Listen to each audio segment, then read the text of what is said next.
అందరికీ నమస్కారం అండి. ఈరోజు మనం పంచారామ క్షేత్రాల్లోని 5వ క్షేత్రమైన సోమారామం లేదా భీమారామం గురించి మాట్లాడుకోబోతున్నాం. మనం ఇప్పటివరకు 4 క్షేత్రాల గురించి మాట్లాడుకున్నామండి. పంచారామాలలోని 4వ క్షేత్రాల గురించి మాట్లాడుకున్నాం. చివరిది సోమారామం. దాని గురించి పూర్తి సమాచారం ఈ వీడియోలో మనం తెలుసుకోబోతున్నాం. సోమారామం అనేది పంచారామ క్షేత్రాల్లో ఒకటి. ఇది ఆంధ్రప్రదేశ్లోని భీమవరం పట్టణంలో ఉంటుందండి. ఇక్కడ ప్రధాన దేవుడు అంటే శివుడు ఇక్కడ శ్రీ సోమేశ్వర స్వామిగా కొలువై ఉన్నారు. అలాగే అమ్మవారు శ్రీ రాజరాజేశ్వరి దేవిగా కొలువై ఉంటారు. ఇక్కడ స్థల పురాణం ఏంటి అని అంటే, పురాణాల ప్రకారం మనం ఇంతకుముందు క్షేత్రాల గురించి మాట్లాడుకుంటున్నప్పుడు మాట్లాడుకుంటూనే ఉన్నాం ఈ కదా. సో ఇప్పుడు కూడా ఒకసారి చూస్తే, తారకాసురుడు శివుని ఆత్మలింగాన్ని ధరించి అజేయుడైపోతాడు. సో అతన్ని జయించడానికి దేవతల శక్తి చాలకపోయేసరికి మన కుమారస్వామి ఎవరైతే ఉన్నారో ఆయన తారకాసురుని సంహరించినప్పుడు ఆ ఆత్మలింగం 5 ముక్కలుగా విరిగి భూమిపై 5 ప్రదేశాల్లో పడిందంటారు. అవే పంచారామ క్షేత్రాలుగా మనకి ప్రస్తుతం తెలుసు. వాటిలో ఒకటే ఈ సోమారామం. ఇక్కడ ఆలయ విశేషాలు ఏంటి, ప్రధాన ఉత్సవాలు ఏంటి, దర్శన ఫలితాలు ఏంటి, అలాగే వీటిని ఎలా చేరుకోవాలి, ఈ పంచారామ క్షేత్రాల్లో సోమారామంని ఎలా చేరుకోవాలి అనే దాని గురించి ఒకసారి చూద్దాం. అయితే ఇక్కడ చంద్రునితో సంబంధం ఈ ఆలయానికి చాలా వరకు ఉందండి. సోమ అంటే చంద్రుడు. పురాణాల ప్రకారం చంద్రుడు తనపై వచ్చిన శాప విమోచన కోసం ఇక్కడ శివుణ్ణి ఆరాధించాడని చెప్తారు.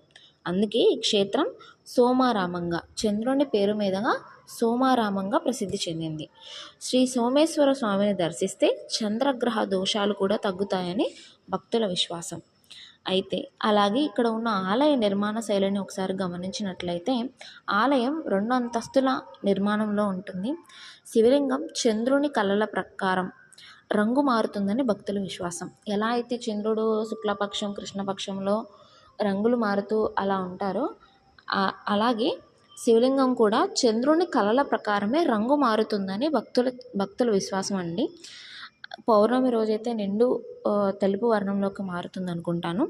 అలాగే అమావాస్య రోజున లింగం గోధుమ లేదా ముదురు రంగులో కనిపిస్తుందంట. అలాగే పౌర్ణమి రోజున తెల్లటి కాంతితో దర్శనమిస్తుందని చెప్తారు. ఆలయ ప్రాంగణంలో శ్రీ జనార్దన స్వామి ఆలయం కూడా ఉంది. అలాగే శైవ వైష్ణవ సాంప్రదాయాల సమ్మేళనంగా చాలా ఆలయాలు ఆ చుట్టుపక్కల ప్రసిద్ధి చెందాయి.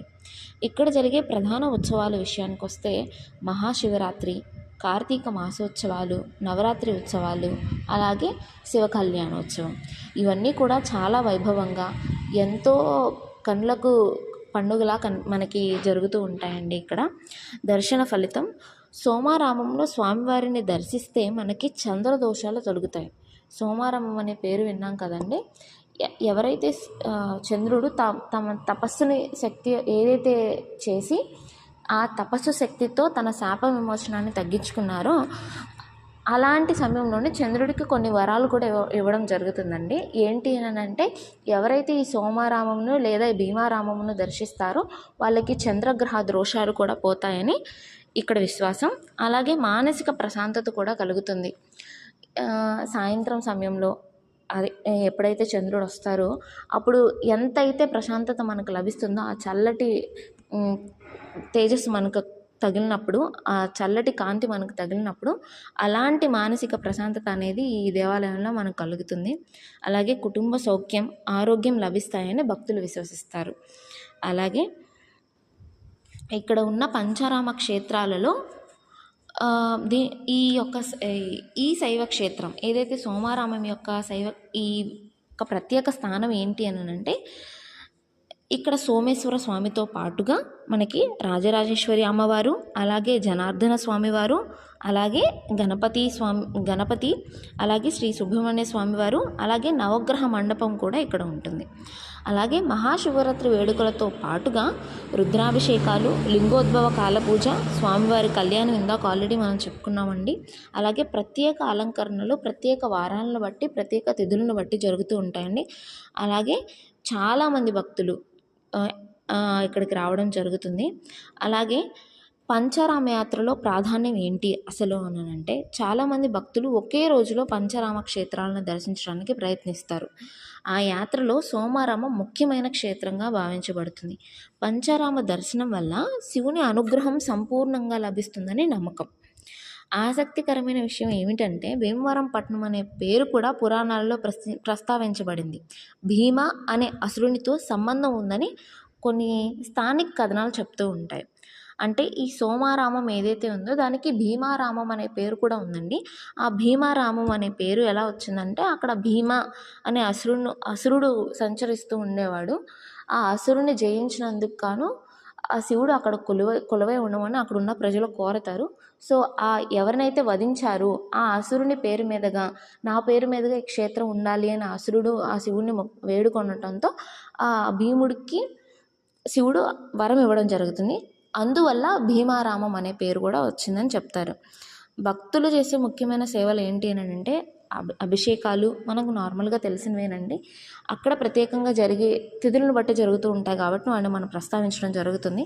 అభిషేకాలు, అష్టోత్తర అర్చన, సహస్రనామార్చన, కళ్యాణోత్సవం, నవగ్రహ పూజ అండ్ చంద్రదోష నివారణ పూజ, ఇలాంటివన్నీ కూడా జరుగుతూ ఉంటాయి.